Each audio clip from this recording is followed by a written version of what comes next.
Greetings, everyone. Again, thanks for participating. On Friday, we looked into the underlying nature of the material universe, primarily from the point of view of science, which is essentially the point of view of mind, which is conceptual.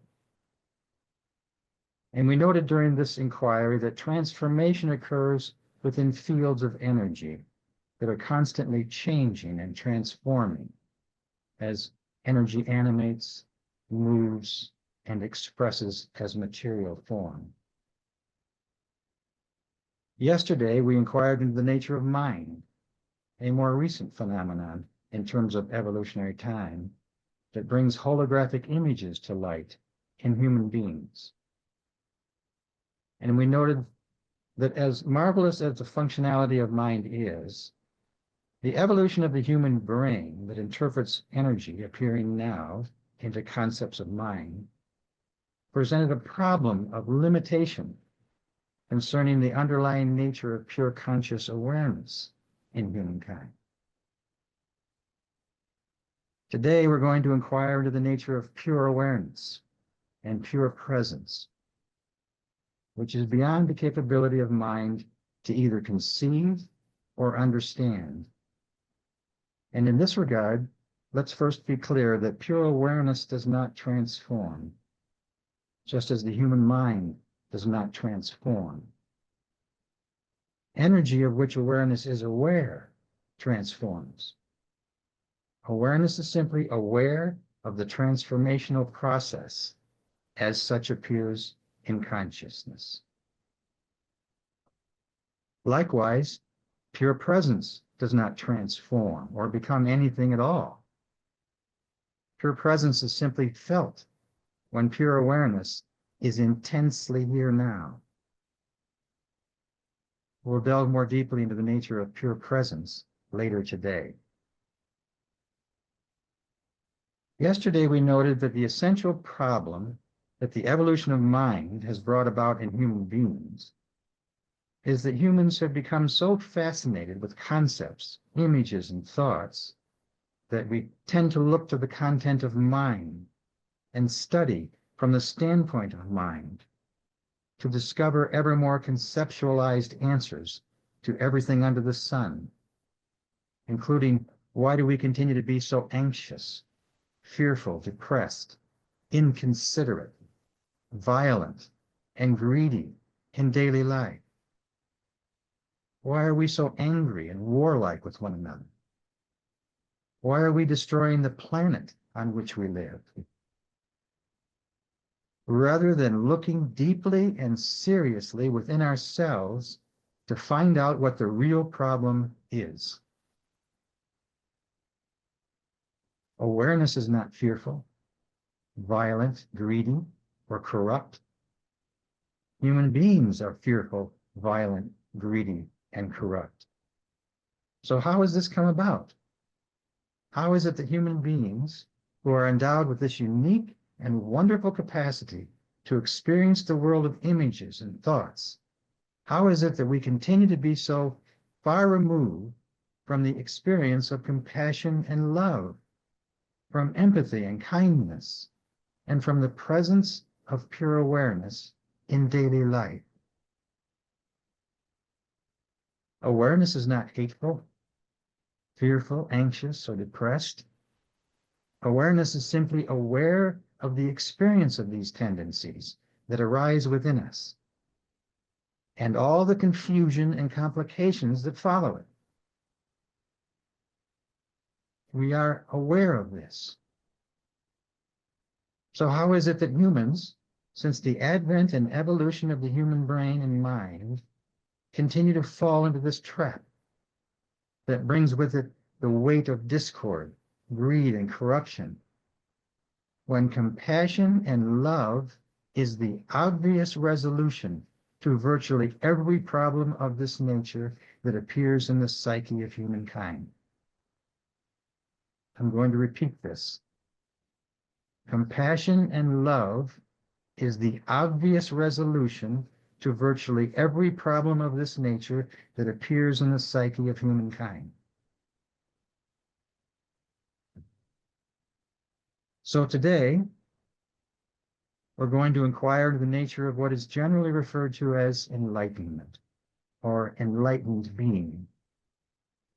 What does it mean to be enlightened? What does it mean to awaken unto the truth of what is? What is presence?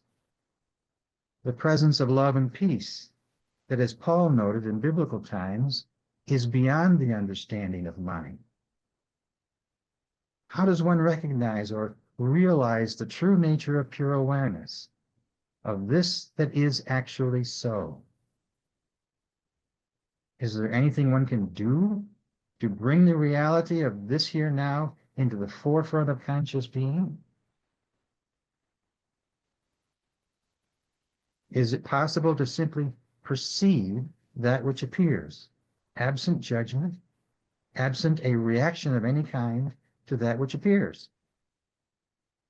Is it possible to simply be present and purely aware, and thereby allow love and peace, rather than concepts of mind, to be in the foreground of conscious being, therefore in the foreground of daily life?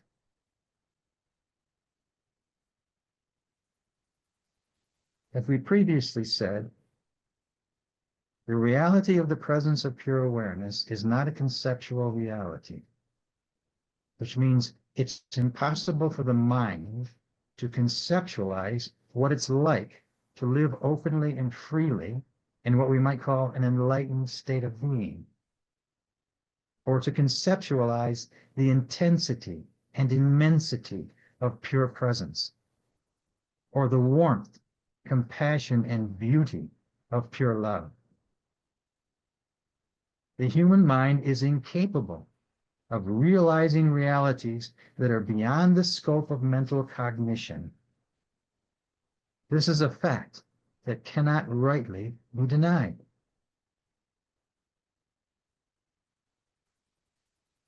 So today, we're going to look into the nature of what I'm arbitrarily referring to as three aspects of enlightened being, all of which in their own way help to bring about greater clarity within as to our true nature, absent the content of mind in play. The first aspect is awakening. An awakening, in essence, is a sudden insight into the true nature of being, the true nature of what actually is so.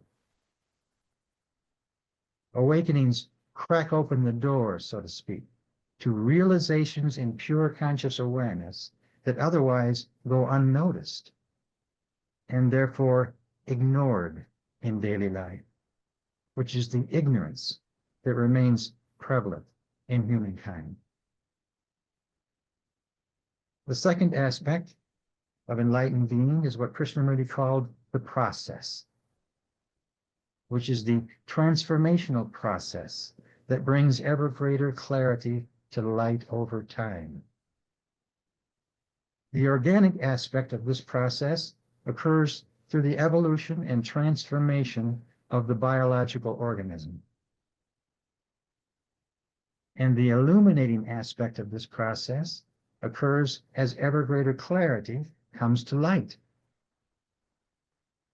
So there is a transformation of the physical embodiment, coupled with the unveiling of the truth of what is, occurring as one whole movement, one might say, in the evolution of conscious awareness within humankind. And the third aspect of enlightened being is the realization of pure presence that comes into being when the energy of the body-mind organism is harmonic and coherent, and the mind is still. This level of presence, if I can call it that, is generally more intense than what is often referred to as simply being present in the here and now.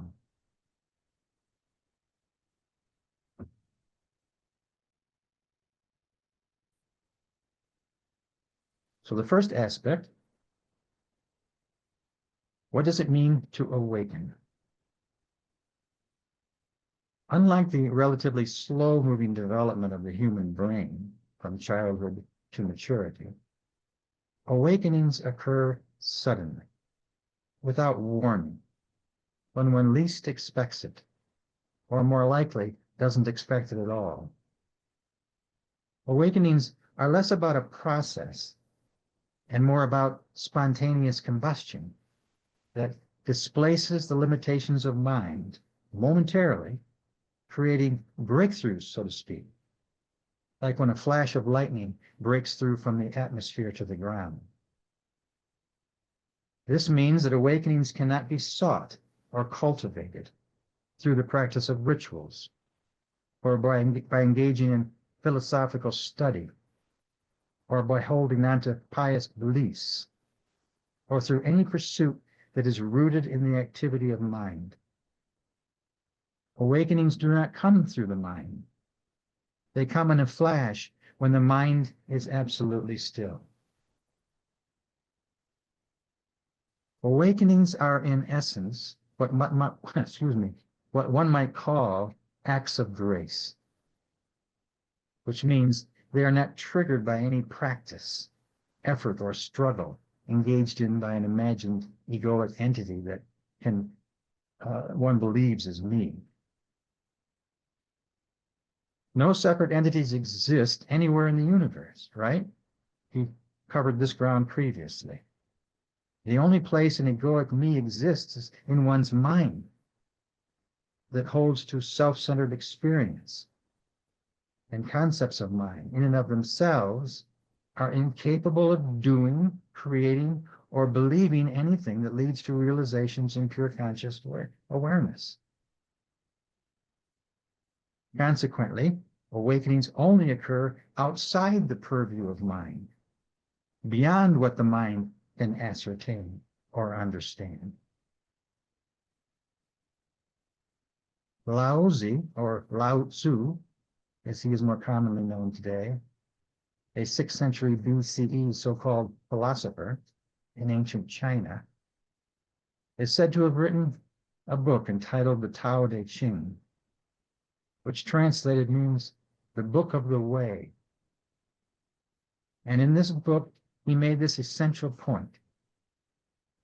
Do you have the patience to wait till your mind settles and the water is clear? And you remain unmoving till the right action arises by itself? This is another way of saying, can you wait patiently until an act of grace occurs? Awakenings are, in effect, sudden shifts of perception, during which the illusion of separateness collapses, and aspects of the true nature of life and the universe, and of pure conscious awareness, absent the false sense of separateness, are unveiled. For most of us, initial awakenings are short-lived. Even so, in an instant, the revelations that typically occur are deeper and more profound than a lifetime of acquired knowledge will ever bring about. But in the aftermath of an awakening, the doorway, so to speak, to the underlying truth of what is made ajar, such that ongoing attachments to the content of mind tend to diminish, weaken, and ultimately die away. And as ever more insights continue to occur, ever greater clarity moves into the foreground of consciousness as well. One of the earliest recorded incidences of what I sometimes call grand mal awakenings that have occurred in a rare few occurred in Siddhartha Gautama, later known as the Buddha, which means the awakened one, around 530 BCE, when he was 35 years old. One day, while meditating under a fig tree, Suddenly, an awakening occurred that transformed his being from then on. A book of his teachings, known as the Dhammapada, I don't know if I'm pronouncing that right, was not written by the Buddha, but like the books of the New Testament, was written by devotees years after his death. It includes many verses that still ring true today, speaking to the nature of enlightened being. One devotee, or a devotee, wrote, "His mind becomes calm. His word and deed are calm. Such is the state of tranquility of one who has attained deliverance through the realization of truth." And another, "Awake, be not heedless, follow the truth. He who embarks upon the path of truth lives happily in this world." And one more, "He whose appetites are stilled, who is not absorbed in enjoyment, who has perceived void and unconditioned freedom, his path is difficult to understand." About 500 years later, Jesus of Nazareth,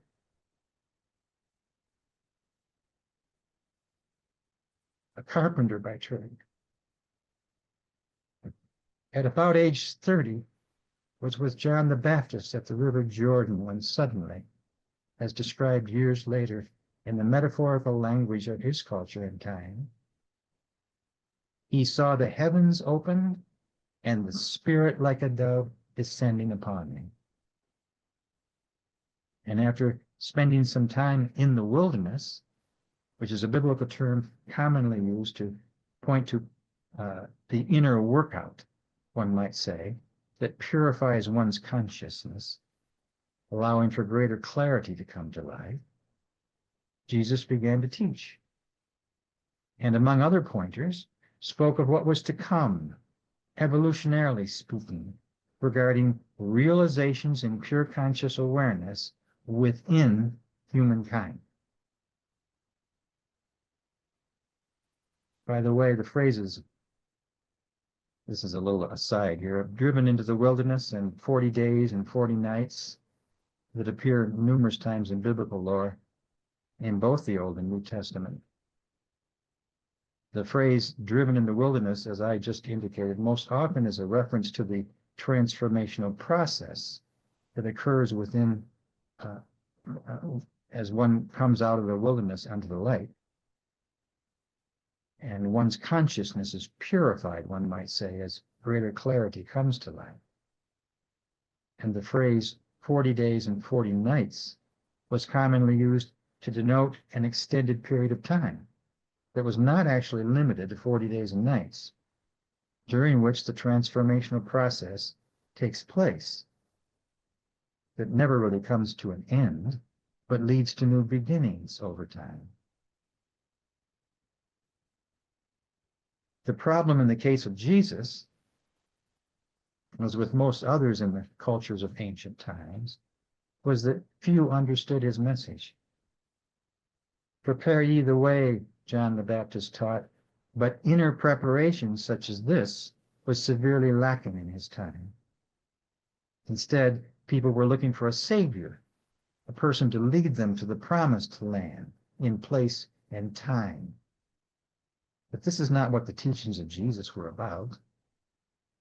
Even the few disciples who were close to him and followed him during his brief ministry did not truly understand. It wasn't until Paul, whose initial awakening occurred while on the road to Damascus,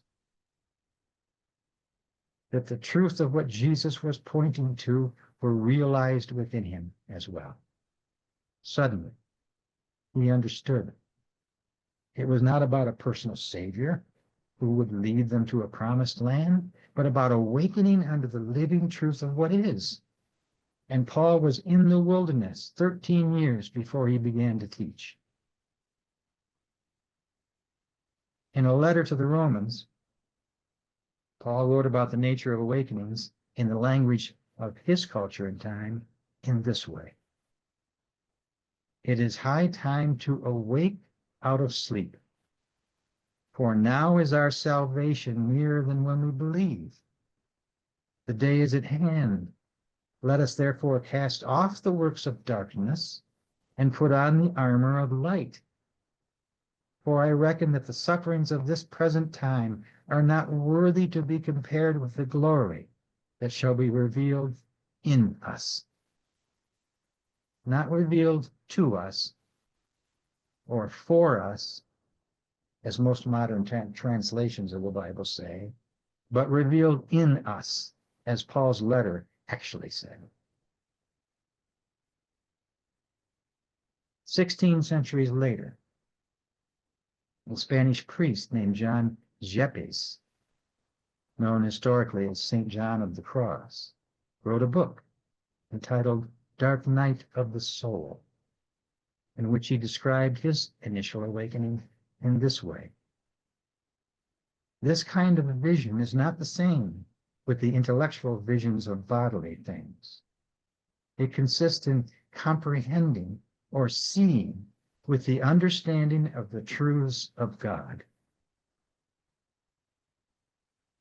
So if we restate this pointer in language that we customarily use today, we might say that St. John's awakening was not a vision generated of mind, but rather an insight into the truth of what is. And the truth of what is, in John's words, is the understanding of the truths of God. Jacob Boehme, a 17th century so-called mystic, wrote a biography in which he described his awakening in the language of his culture and time in this way. While I was wrestling and battling between being aided by God, a wonderful light arose within my soul. It was a light entirely foreign to my unruly nature, but in it I recognized the true nature of God and man, and the relation existing between them, something heretofore I had never understood, and for which I would never have sought. So Jacob, who was a shoemaker by trade, is describing, in essence, a sudden shift of perception that took place within him, a spontaneous awakening that he did not seek, in which he recognized the true nature of God and man. This is another way of saying, in the language and culture of our time, that in that moment he recognized the truth of what is.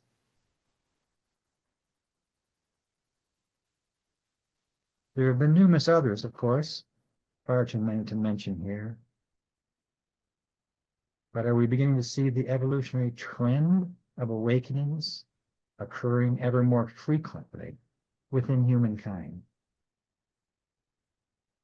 Which leads us to two more enlightened beings of our culture and time, both of whom you are no doubt familiar with to one degree or another, who thankfully wrote of their initial awakenings.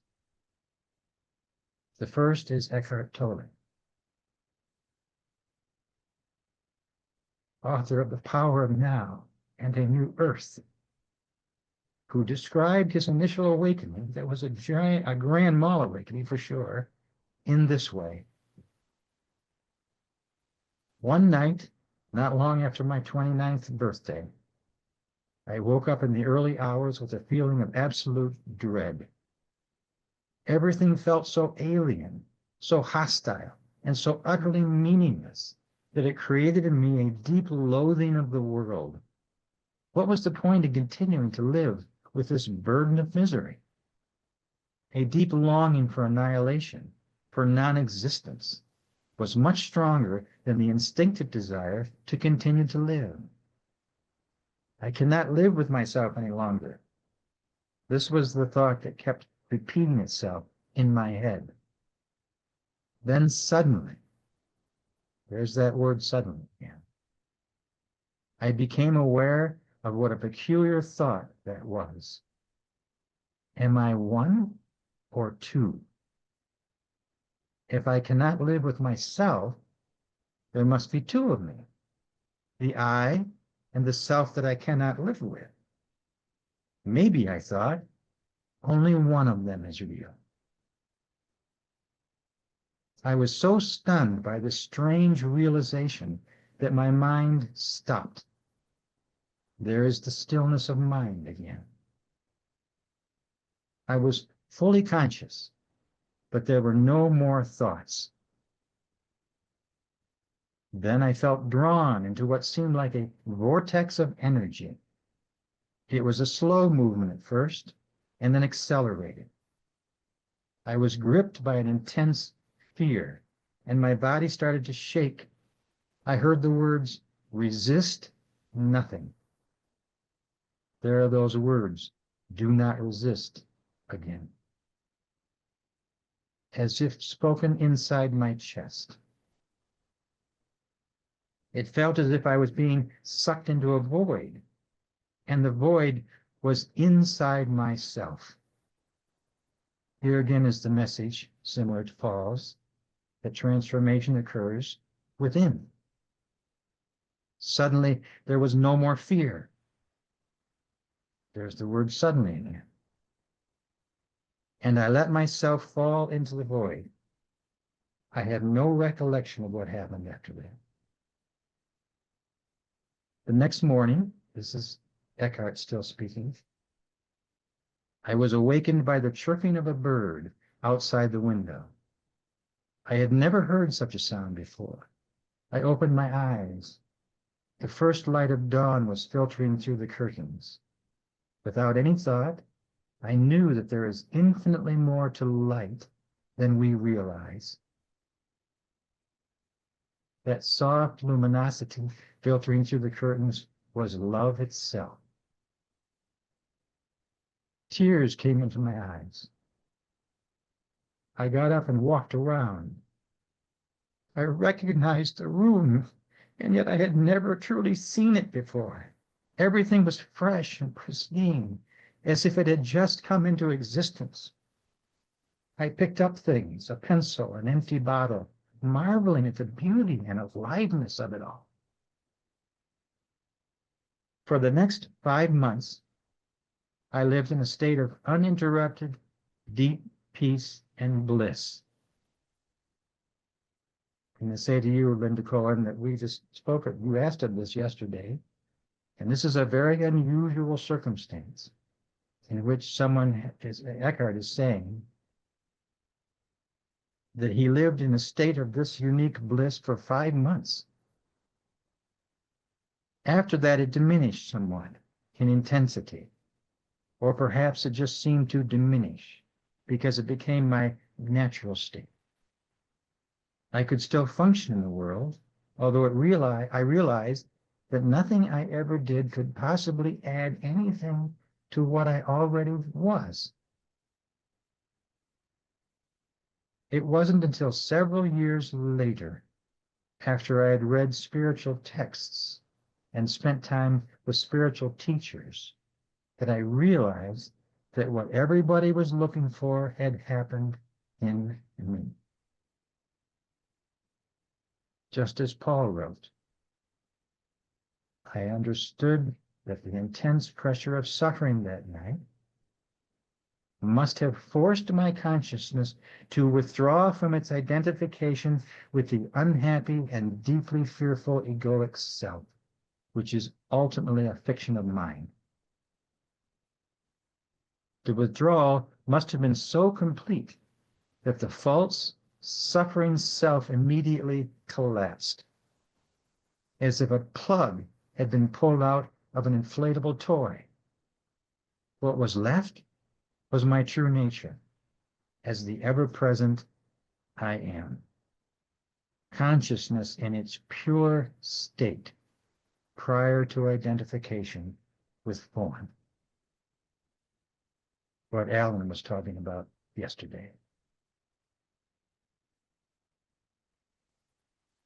So Eckhart confirms what Paul wrote more than 2,000 years ago. that the creature itself shall be delivered from the bondage of corruption into the glorious liberty of the children of God.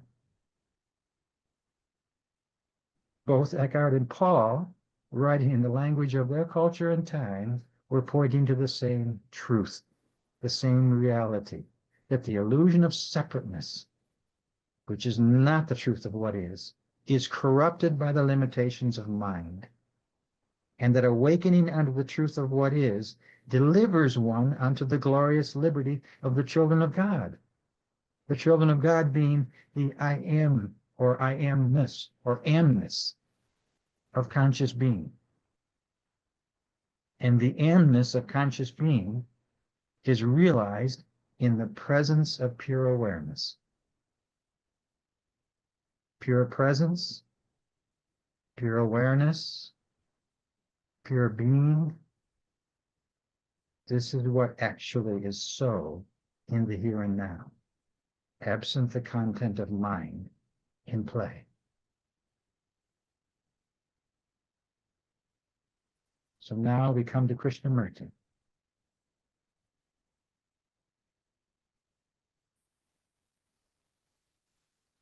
Who described his initial awakening, which like Eckhart's was a grand mal awakening, in this way. I felt acute pain at the nape of my neck, and the pain, instead of getting better, grew worse. I could not think, nor was I able to do anything, so I was forced by friends here in Ojai to retire to bed. I was almost unconscious, though I was well aware of what was happening around me. And while I was in that state, I had the first most extraordinary experience. There was a man mending the road. The man was myself. The pickaxe he held was myself.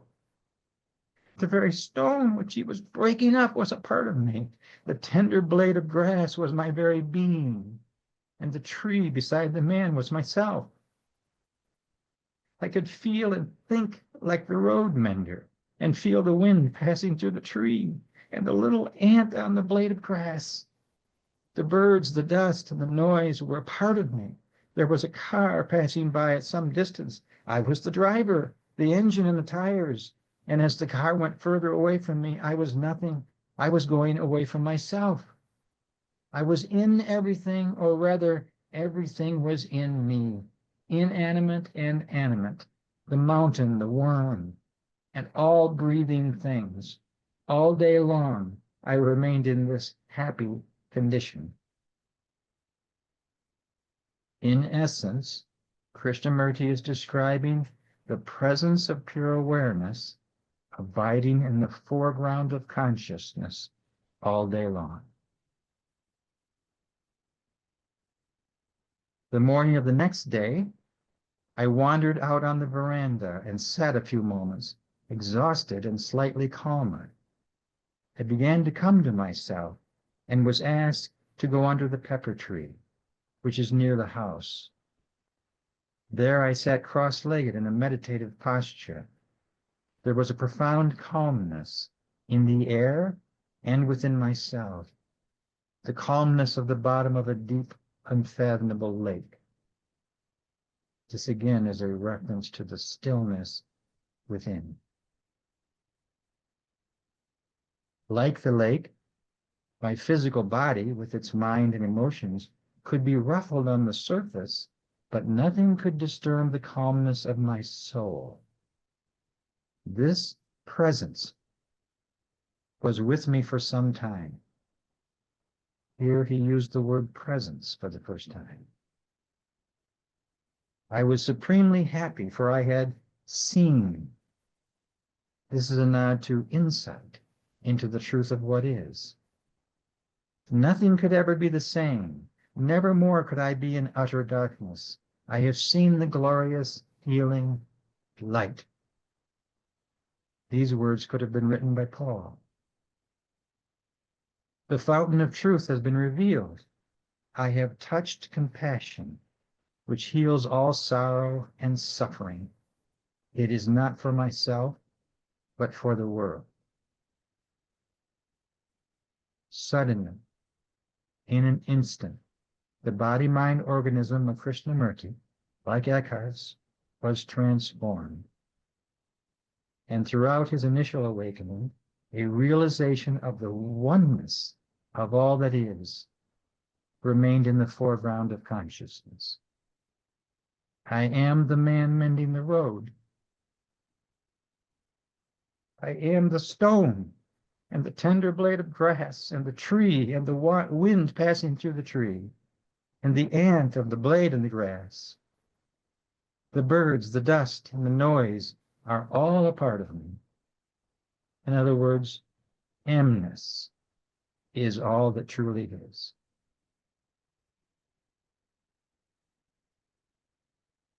Krishnamurti later acknowledged that even after his initial awakening, the sense of a separate self had not yet fully passed away.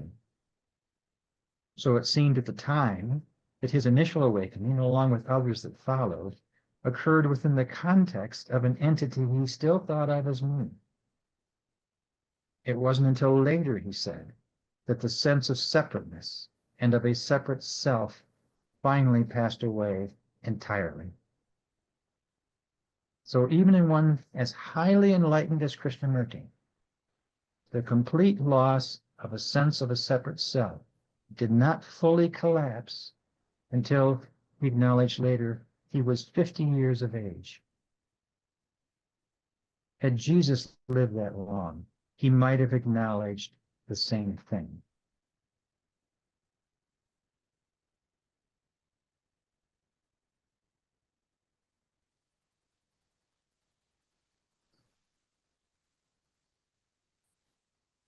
Initial awakenings, in terms of conscious awareness, are so radically different from the typical self-centered point of view that in the aftermath of an awakening, the sense of an egoic me gradually returns, but with less of a foothold than before, as ongoing attachments to constructs of mind continue to weaken and pass away.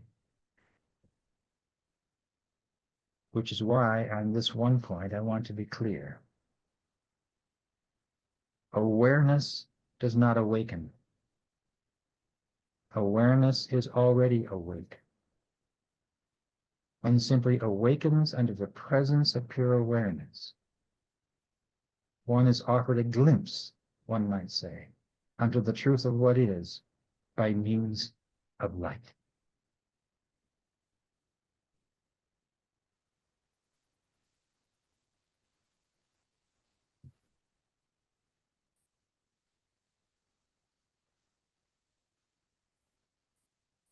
Most of us, including the speaker, do not experience initial awakenings on as grand a scale as the two we just now reviewed. But we experience awakenings to varying degrees nonetheless. And with each awakening, insight or unveiling, regardless of the scale or degree, the human energy field in which the awakenings occur is transformed in ways that we know not, as ever more clarity comes to light. In the aftermath of more typical awakenings, concepts, thoughts, and emotions, as interpreted of mind, reappear. But old attachments to such appearances are weaker and less pronounced than before. And as attachments to egoic points of view subside, the light of truth increasingly shines through. And as the light of truth shines through, the illusion of separateness fades, leaving in its wake more than just a glimpse, but actualized realizations of the presence of pure awareness and pure peace, uncorrupted, as Paul would say, by egoic attachments to concepts of mind, even though concepts continue to appear. Awakenings, regardless of the degree or intensity, are inevitably followed by a heightened sense of liberation, as Paul and others put it, from the false sense of a separate self. And as ever more clarity comes to light, the egoic sense of a separate self weakens and dies away, allowing for deeper, more profound realizations to occur. Until at some point, during the transformational process, the egoic sense of a separate me, as Krishnamurti noted, collapses entirely. Pure awareness, like the light of physics, is present everywhere at once within all material expression, but is especially present within the body-mind organism of human beings. And as ever more awakenings occur within human beings, the true nature of what is illuminated by the light of pure awareness that is present within. Never in the past or future, but always now. As John the Baptist put it, the truth of what is unveiled unto those who are prepared, not by any effort, practice, or belief generated of mind, but by the simple yet profound act of awakening, naturally, effortlessly, spontaneously, like a budding flower opening unto the light of day.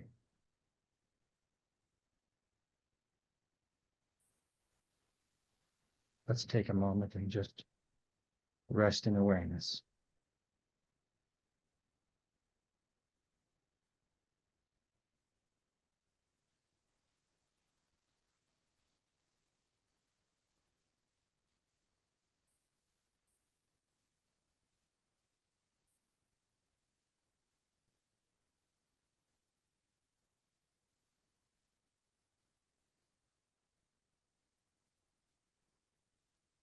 And now we come to the second aspect, the transformational process.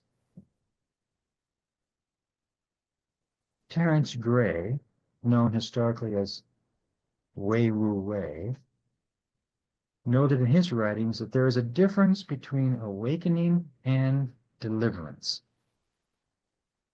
The former is sudden, but deliverance is gradual.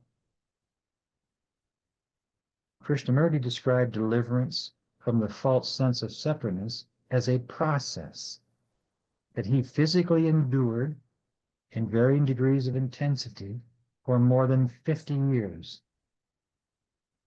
Some of which he said was simply physical pain that was unique to his particular body-mind organism. This is what Alan was bringing out yesterday. But other aspects, he said, were transformational in nature, as energy increasingly expressed itself more coherently and intelligently within him. Regarding the evolutionary process, Krishnamurti acknowledged that he never fully understood all that took place within him, or at least he did not know how to describe it as accurately as he might. When asked about this, he sometimes admitted that he did not know, but at other times he described his process in terms of good or bad energy at work. The good being Kundalini energy, he said, and the bad being energy that caused severe physical pain, both of which occurred coincidentally with revelations in pure awareness within him. But in truth, this is me talking here, there is no such thing as good or bad energy. There is only energy expressing now, doing what energy does. And one is simply aware of the goings on, or not. There is no need to label it bad or good, one way or the other. It just is energy, moving in the here and now, in one way or another, and nothing more. This aside, Krishnamurti also declared that for clarity to come, there must be a transformation, which he called a radical change in the field, These are his words, not mine. So in this way, he acknowledged that transformation occurs in the field, not in awareness of the field. Awareness remains internally present and aware. Recognition of this fact is the key that opens the door to ever greater clarity. And ever greater clarity comes into being as the body-mind organism transforms. And as the body-mind organism transforms, not only does ever greater clarity come into being, but also a sense of liberation and lightheartedness occurs, as the sense of repression brought on by the false sense of egoic separateness dissipates and dies away. Krishnamurti once told a relative that his transformational process seemed to cleanse his consciousness, allowing for ever greater clarity to come into the foreground of conscious being. Krishnamurti also said that the depth and length of time that it took for the process to cleanse his consciousness was unique to him, and that others would not likely experience the degree of pain and suffering that he went through as the transformative process plays out. So, in effect, he's saying, worry not, to any who might be concerned. The key, it seems, to the unveiling of living truth within is how one psychologically approaches the transformational process, as the many and varied attachments to constructs of mind that reside in the field are systematically removed as well as revealed. Is there resistance to the process that is wanting to occur in the field? Is there denial created of mind? Is there avoidance also created of mind?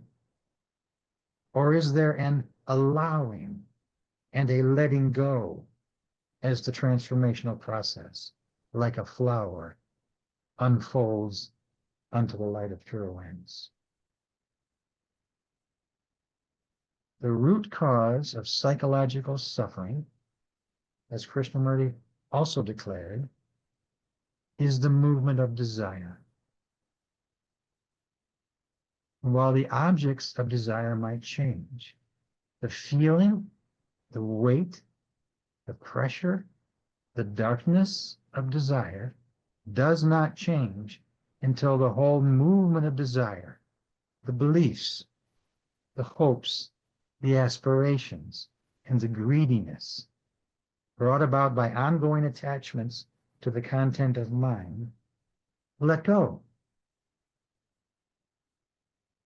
The essence of intelligence, Krishnamurti said, is to be without desire.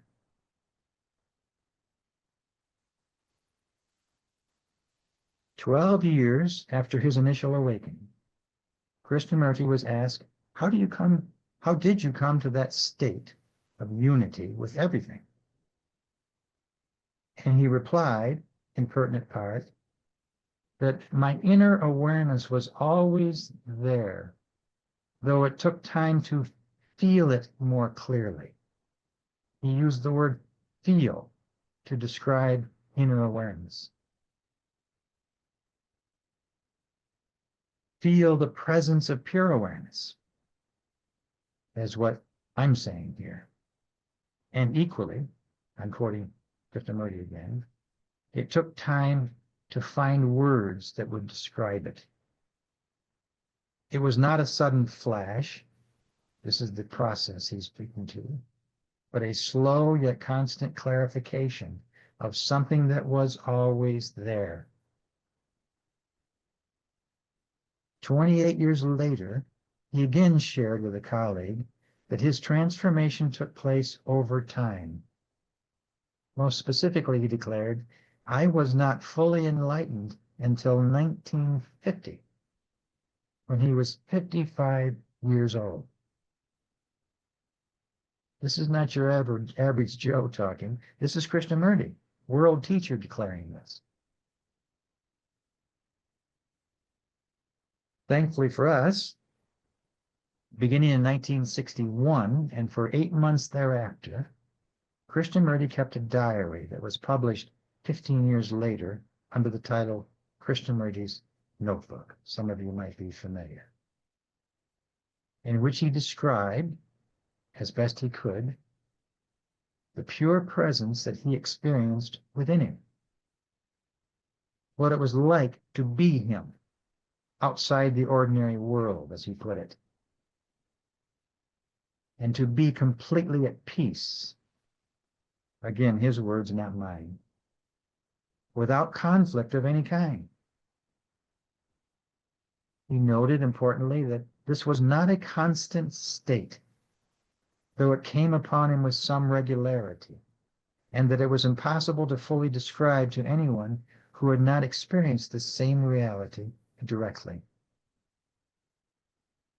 He variously referred to pure presence as the other, or the immensity, or the vastness, or the goodness, or the sacredness, or the benediction, or the beauty, or love, peace, and glory, or calmness, or stillness.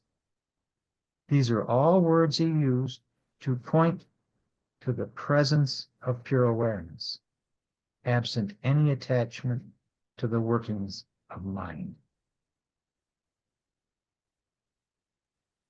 And again, I want to emphasize, the presence of pure awareness that Krishnamurti is pointing to is not a reality that is seen or visualized or understood in the same manner that awakenings typically are realized within.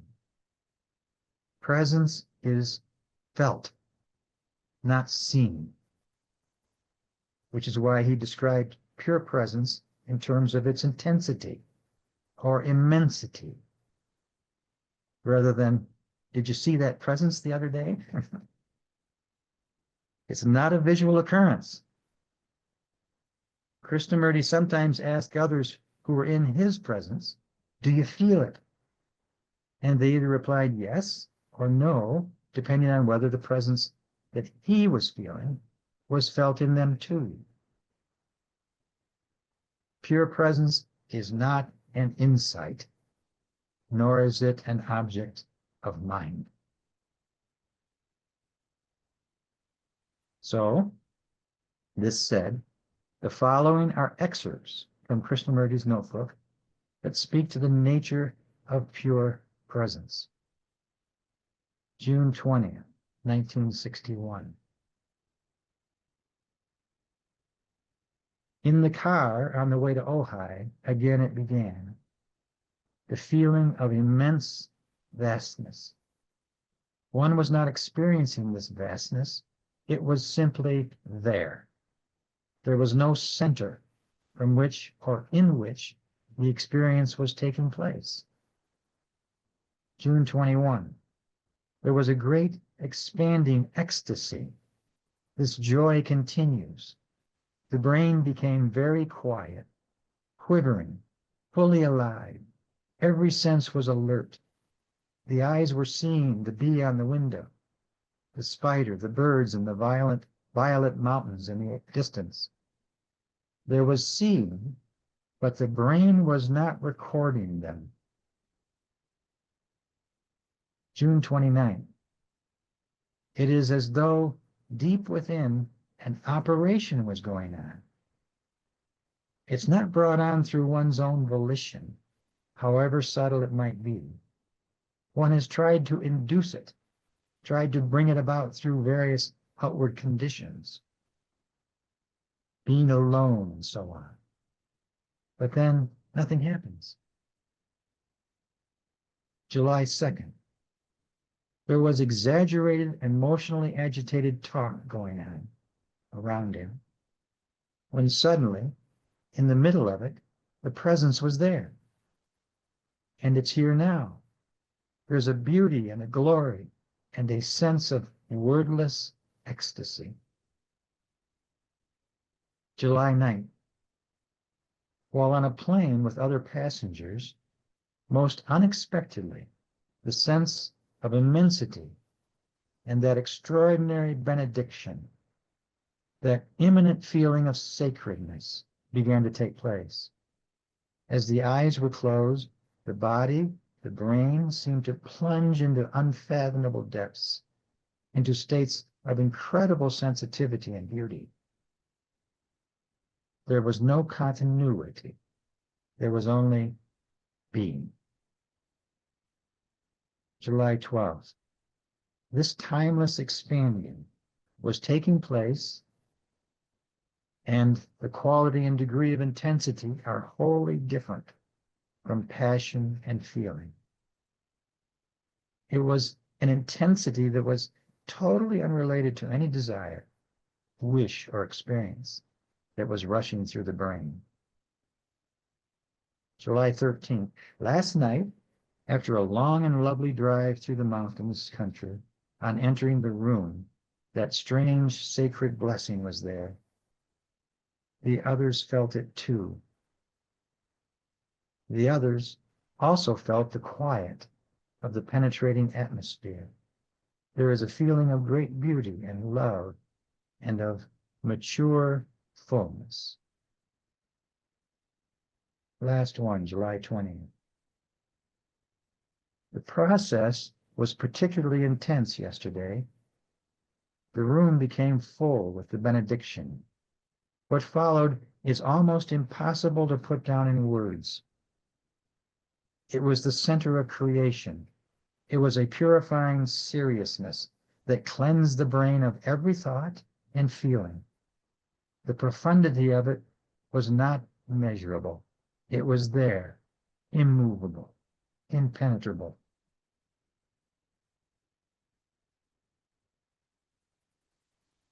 For presence to be in the foreground of conscious being, the mind must be still. And in that stillness, the illusion of separateness disappears. Not necessarily forevermore, but disappears in the presence of pure awareness here now. This reality, this presence, is unrealizable from the standpoint of mind, because pure awareness is not a state of mind, but is simply purely present, absent attachment to any state of mind at all. Realizing presence is not about realizing the perfect concept or cognizing the absolute, but is about realizing the truth of what is in the here and now, which is other than the content of mind, other than the egoic sense of separateness, which is an illusion of mind. Pure awareness does not identify with concepts, images, or states of mind. Pure awareness, like light, is simply present and aware in all that appears. And realizing this is the key that opens the door to the truth of what is. Pure awareness of itself does not deny, resist, or avoid concepts, images, or thoughts as they appear, but rather perceives that which appears in the eternally present now without naming, isolating, or judging that which appears. Pure awareness is simply aware.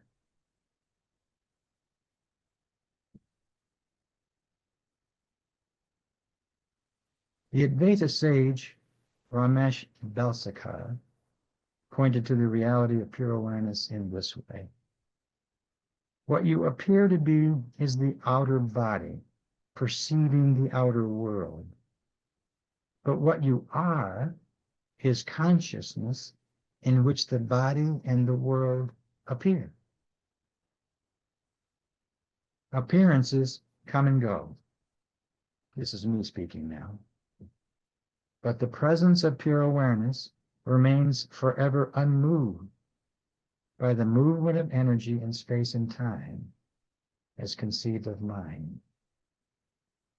The sense of a separate observer witnessing objects that appear in consciousness is the last remnant of the sense of a separate self that must ultimately die for true liberation from this false sense of a separate self to occur.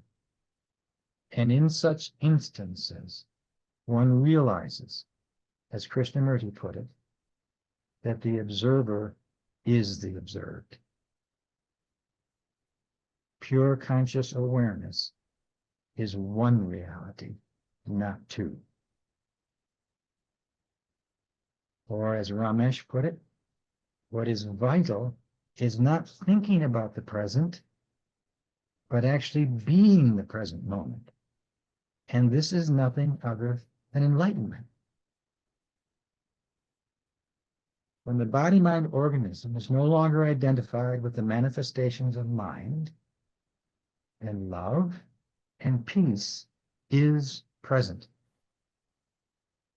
And when love and peace is present, there is nothing one needs to know. There is only pure being expressing through human form in the here and now. That's all. No teaching, no pointer, no practice conceived of mind leads to love and peace. Love and peace are present when the illusion of separateness is no more. To be in the presence of pure awareness is to live life as enlightened being. Not in the past or future, but in the eternally present now. Realization of this truth allows love and peace to come forth freely, naturally, spontaneously, into the foreground of consciousness. Absent denial, absent resistance, absent avoidance to the truth of what is. Krishnamurti in his diary once described the presence of love and peace in this way. For 2 or 3 weeks, there has been this sense of heightened peace and stillness. The mind intensely aware, without any image, thought, or emotion, but a love and a tenderness that was almost overpowering.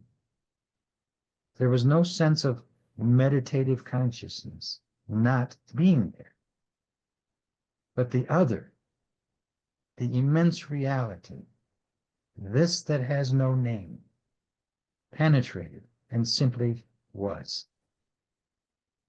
There was this silent intensity of being, and in this intensity there is only being, and an ever-increasing silence and immensity. End quote.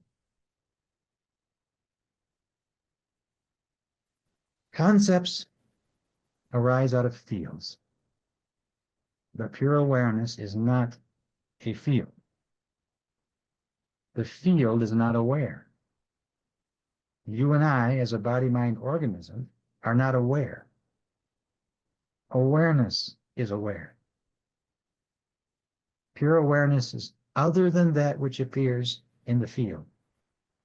Therefore, other than that which appears in consciousness. Appearances come and go within the field, while awareness remains forever present and aware. The truth of what is the I am of conscious being. To be fully present in daily life, one must cease to deny and resist the truth of what is. And as one ceases to deny and resist, one realizes the ways of love and peace. Being present here now is what it means to live as an enlightened being. Being present and aware, realizing pure presence, here and now, is the essential primary purpose for the appearance of humankind.